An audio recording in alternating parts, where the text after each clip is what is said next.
Bonjour et bienvenue. Nous allons présenter ici l'utilisation d'un connecteur au sein de la Power Platform, lequel connecteur est personnalisé puisqu'il va utiliser une fonction qui tourne à l'intérieur de Azure. Donc il s'agit ici de comprendre comment on peut créer son propre connecteur et comment on peut ensuite l'utiliser à l'intérieur d'une Canvas App.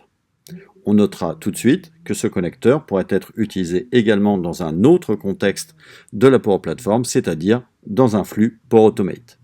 Nous avons devant les yeux une application totalement triviale.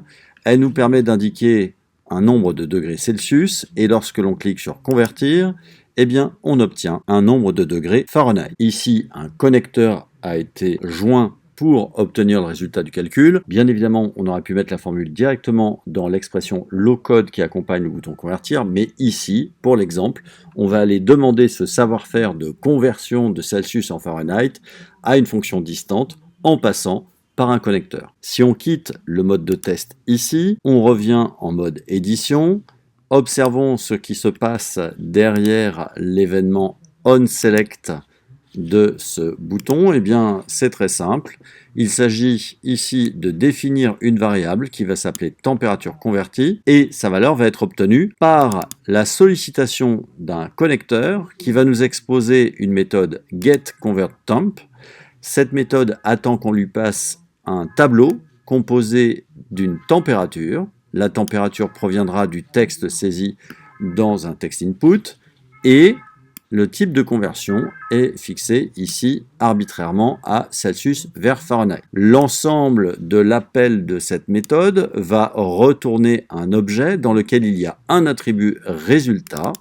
Et donc, c'est cet attribut résultat qu'on a l'intention de récupérer. Nous voici ici sur Azure. Nous sommes dans le cadre d'une function app qui s'appelle demo GKOF.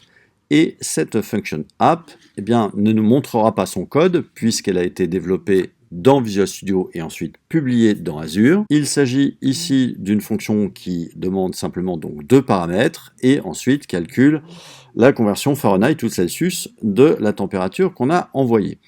Nous avons la possibilité d'obtenir ici l'URL de la fonction. Nous allons la copier. Et on va tout de suite observer le fonctionnement de cette fonction. Il s'agit ici de rajouter à l'URL donc les 2 paramètres tels que température et conversion type. Ici, on va partir de 20 degrés en Celsius et aller voir ce que ça donne en Fahrenheit. On valide et on obtient une réponse de la fonction, à savoir ce tableau JSON où le résultat vaut 68. Cette fonction, une fois mise au point, est exposée ensuite par notre solution Azure. Nous sommes ici dans l'interface de gestion d'une plateforme API Management sous Azure. Il s'agit en fait d'une passerelle d'API qui va exposer des endpoints HTTP pour les applications clientes et qui va lui-même ensuite transférer ça vers notre fonction. Nous observons ici la mise à disposition donc dans notre function app pour des requêtes get et post. Lorsqu'on est sur cette passerelle d'API, on a la possibilité pour l'API que l'on a exposée de demander un export. Lorsqu'on demande un export, il y a différents formats normés qui nous sont proposés et notamment l'OpenAPI V2 JSON ici que l'on va sélectionner et qui entraîne donc un téléchargement de ce fichier technique. Donc, au final, nous avons une fonction qui tourne dans Azure, qui n'est pas exposée directement, mais exposée par une solution API Management, surtout pour pouvoir facilement ici s'exporter sa définition OpenAPI. Le reste de la configuration maintenant se passe dans la Power Platform. Nous voici ici sur make.powerautomate.com. Il s'agit d'éditer certains composants d'une solution Power Platform, et le composant qui nous intéresse ici, c'est Temp Converter, qui est en fait un custom connector. Il existe déjà et on va l'éditer, mais on aurait pu le créer en passant par New, Automation et Custom Connector. On va éditer ce Temp Converter. Nous voici ici dans l'éditeur de Temp Converter et on va commencer par l'étape numéro 1. Dans cette étape-là, il faudrait donner un certain nombre d'informations sur notre fonction d'origine, sur l'emplacement même de l'API qui va être enrobé dans ce connecteur personnalisé, eh bien, lorsque l'on possède le fichier JSON que l'on évoquait à l'instant, on va pouvoir en déposer une copie dans l'éditeur Swagger. Donc je bascule ici sur une édition Swagger, et le contenu que nous avons là n'est rien d'autre que ce que l'on a récupéré à l'intérieur du fichier OpenAPI version 2 qui nous a été téléchargé tout à l'heure. Donc on est venu le coller ici, voilà, et il a reconnu immédiatement la présence donc de deux éléments à exposer, c'est-à-dire la fonction convertTemp en requête get et en requête post. La section security ici nous demande quel sera le type d'authentification à destination donc de la fonction lorsqu'il va falloir aller la solliciter. On dit que ça sera avec une clé d'API. La définition ici est très importante puisqu'elle va nous permettre d'indiquer quels sont les paramètres attendus. On voit que la définition ici attend deux paramètres. Comment avoir signalé ici ces deux paramètres? Tout simplement en demandant l'importation depuis un exemple, en disant que c'est un exemple de get, on importera un exemple d'une requête get, on pose l'URL qui nous a permis de faire un test tout à l'heure, et on demande un import. Il va reconnaître à travers tout ça la présence donc de deux paramètres requis. Voilà. Et tout comme on lui a ici par l'exemple défini quel serait donc le type de requête qu'on pourrait envoyer à notre API source, pour la réponse, on a également indiqué à l'aide d'un exemple quel était le corps de la réponse. Alors pour cela, il s'agit tout simplement, dans une fenêtre exemple, d'aller récupérer le contenu et de le coller.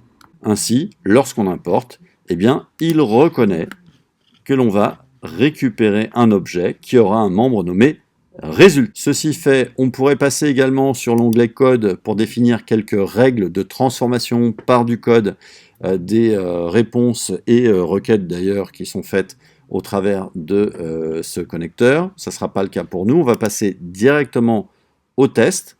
Alors ici, pour faire un test, il va falloir s'assurer que notre connecteur, comme son nom l'indique, arrive à se connecter à la source. Or, pour se connecter à la source, il va falloir lui donner des informations, et notamment quelle est la clé d'API qui glissera, lui, dans l'entête de la requête. Cette clé d'API, quand on va sur le portail Azure pour les informations de la fonction, on a la possibilité, tout simplement ici, dans Function Keys, de récupérer une copie de la clé.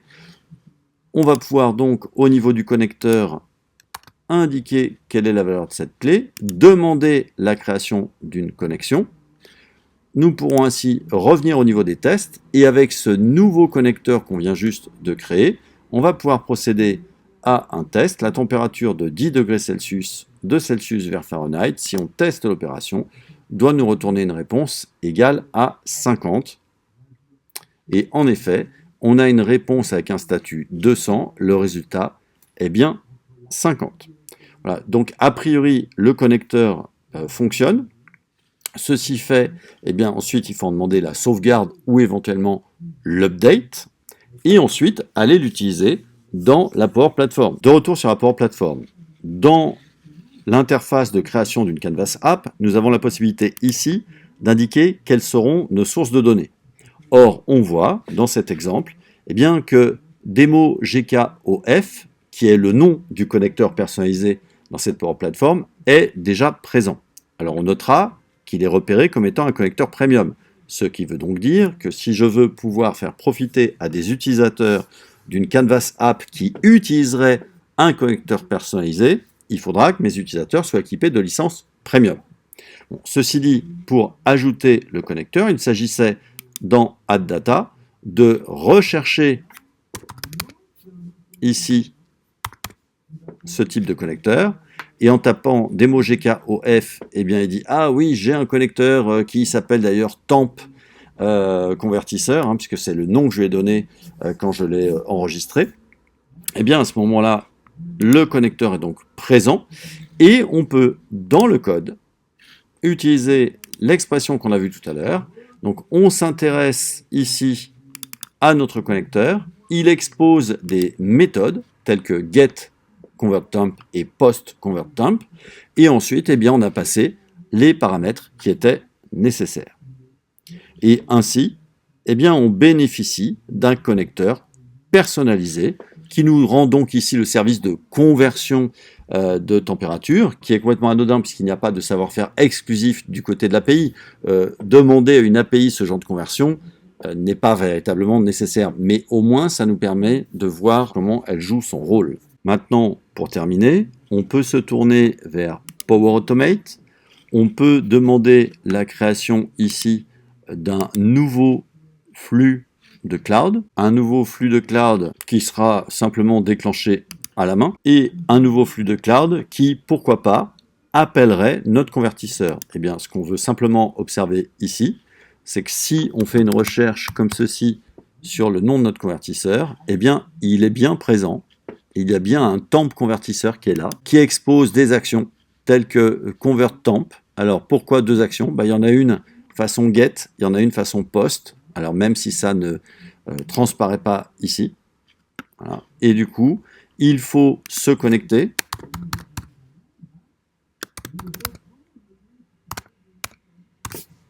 On va y glisser l'API key qu'on avait récupéré tout à l'heure. On demande à aller au contact. Le contact est établi. Il s'agit maintenant d'indiquer les valeurs et les éléments de conversion. Et on imagine bien derrière qu'on pourrait récupérer ça dans une variable ou passer la valeur à je ne sais quelle autre action qui viendrait à suivre. Donc finalement, cette fonction Azure que l'on a, nous, enrobée au sein de la Power Platform avec un connecteur personnalisé est donc joignable par tout élément qui sait consommer du connecteur, une Canvas App, un flux Power Automate par exemple. Et bien voilà, merci d'avoir suivi cette présentation. À bientôt.